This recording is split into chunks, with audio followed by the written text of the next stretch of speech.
lucid dream is simply a dream where you realize that you are dreaming and then you begin to take control of it.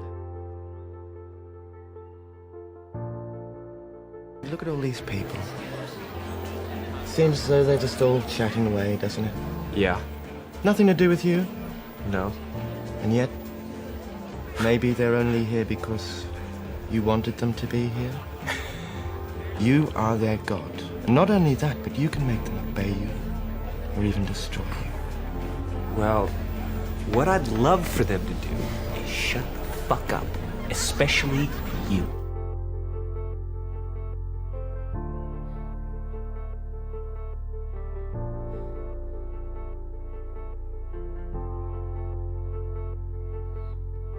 You see? Now there's different levels of lucidity which I will cover in this course. Some levels you may be able to realize that you're dreaming, but you might not have full control of the dream yet because you don't fully believe it. And again, that takes practice of having that conviction and having that realization, and practice of being lucid both in terms of your daytime and nighttime practices.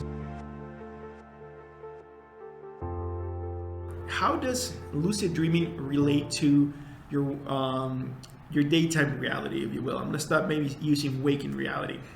The way that it relates is because, as you'll find out later, and as you begin to practice these things, is that very similarly to the dream, you have all these manifestations that happen in the dream. There's different situations that happen. Very similarly, you have the same thing happening during the day. Maybe you get lost in thought or emotion, or you're remembering something. All these different things, they're just mini dreams.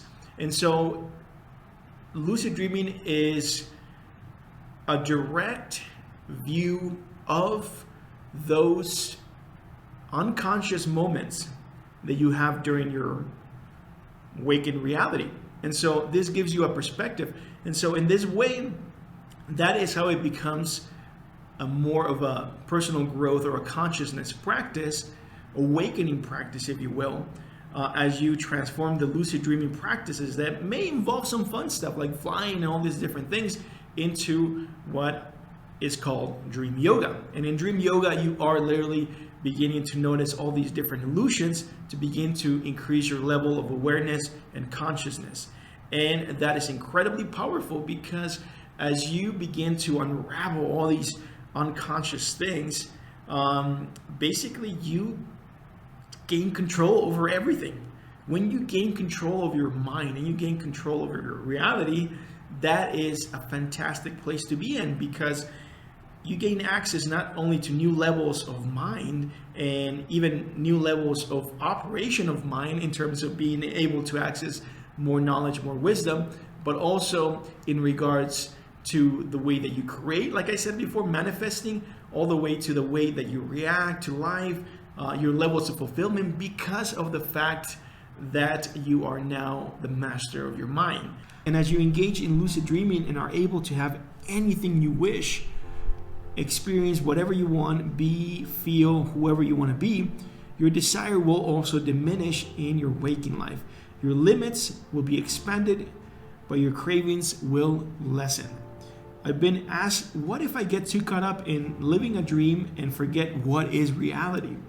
And I think that's a great place to be, because ultimately reality as we live it, most of us, if not almost all of us, we live it in a dream world, as if everything was so freaking real.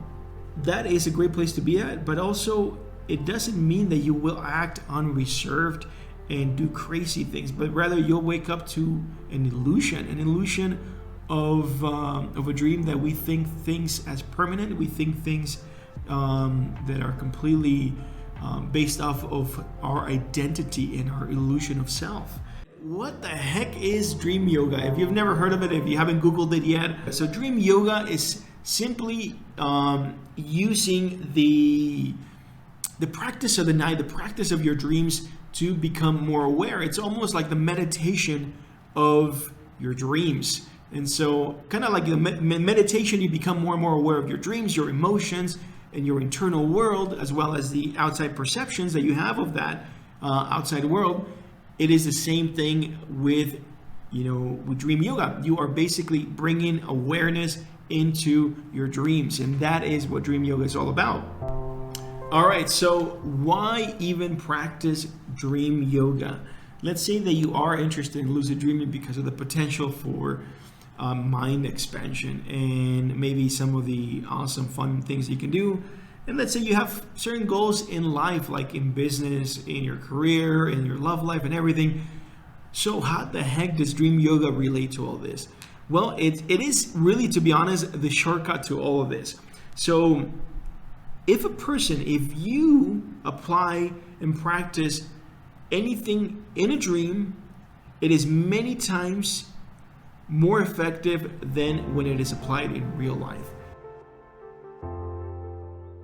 So let's say all the effort in personal development that you spend in your regular life, if you were to spend it in a dream, it is many, many times more effective in that, because you're dealing, again, as I've said it before, deeper levels of mind. So the personal development, the personal growth, the spiritual growth, and even your skills and your confidence, anything you want to develop, if you practice it during the night in your dreams, you are literally hypnotizing yourself. You are creating change at a very deep level. So if you want faster change, if you want deeper change, where to do it, it is at the subconscious level of your mind, at the tectonic level or tectonic plate level of your mind. So every single thing that you do in life and the way that you are in life is dictated by deeper levels of mind. So these deeper levels are the ones that are accessible to you during your sleep.